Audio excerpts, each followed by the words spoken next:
is Lori Fulk, and I'm Bill's youngest daughter. I always like to clarify youngest because I am 53 weeks younger than Jenny. I think in our 50s that's an important distinction. Before I finish our final remarks, I'd like to thank Fisher Funeral Home for doing such a lovely job with these services. I think Dad very much would have liked these living rooms and the comfort of this cozy space, especially on a cold January day. I'd like to thank Kathy for taking care of my dad. That was not easy. That was not easy. And I thank you. And I'd like to set the record straight on a couple of things. I was never going to milk those cows.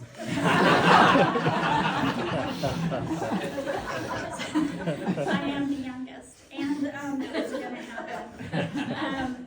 And poor Welge lore, I love to be the center of attention. So I just want to thank my cousin Jason Albert, because I have never been happier to be upstaged by a more beautiful human. Thank you for that. That was absolutely everything I needed. Thank you. All right. I can't thank you guys enough for coming here. I just can't believe how many people are here.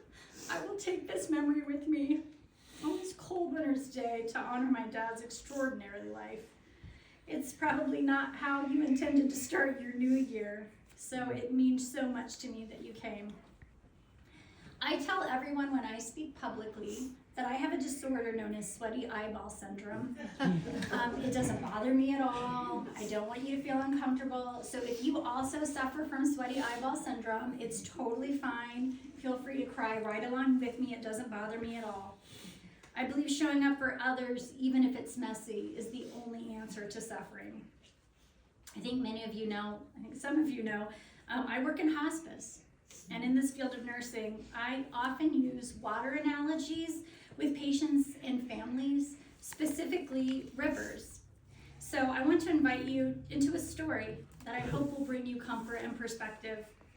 Ironically, Dad and I also shared a deep love of the musical Big River. And those songs and the hours we spent singing them in his den are a priceless gift, far more valuable than anything I could hold in my hands. When a loved one is dying, we get onto a boat and we launch onto a river. Dad is in his own boat, and we are all in a boat together next to him. Our boats are both named. We didn't get what we wanted. We cannot make the river run faster or slower, but we can try to smooth out the waves, both for him and for each other. When traveling through the end of someone's life, I often find two opposing ideas are true at the same time. Those two truths will be banks on the opposite sides of our river. On one side is the truth that my dad got very sick very quickly. The ending of his life looks nothing like what he worked so hard for. The riverbank, this riverbank, contains loss, disappointment, and a sense that something precious unraveled too soon and too painfully. This is real, and I'm sure everyone here wrestled with that scenery. On the other riverbank is an opposing truth. My dad's life was extremely healthy at his doing. His living was value-driven, with intention, conviction, and a deep commitment to ideas that mattered to him. His beliefs shaped his days, his identity, and his relationships. One side of the river does not cancel out the other, but peace does not come from choosing one bank and pretending the other doesn't exist. Peace comes from letting both sides be seen while we keep moving forward.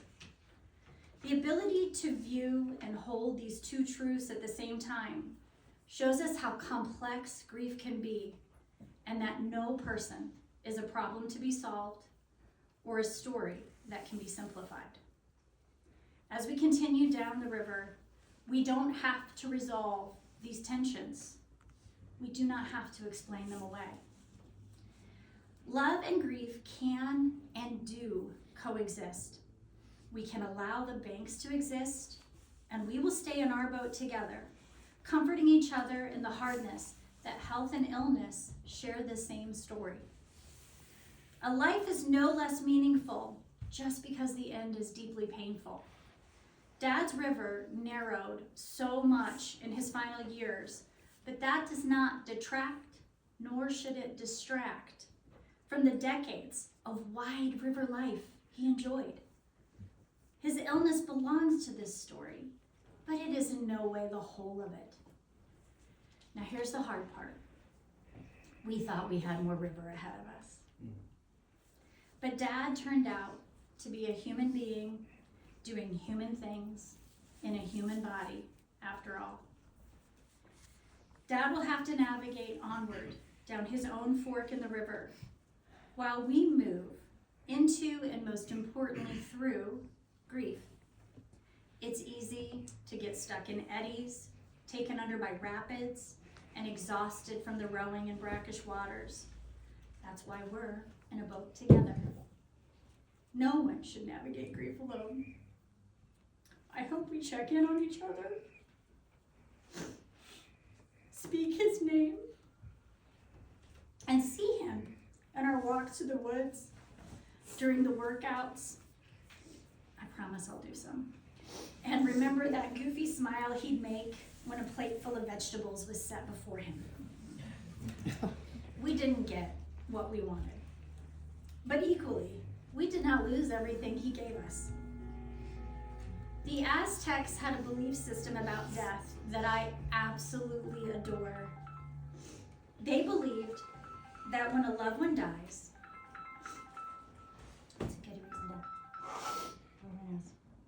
so the Aztecs believe when a loved one dies, the mourner's grief builds a boat and their tears create a lake. Our loved one climbs aboard the boat made of our grief, sailing on a lake of our tears, to an island where they live for 400 days and learn to become an ancestor.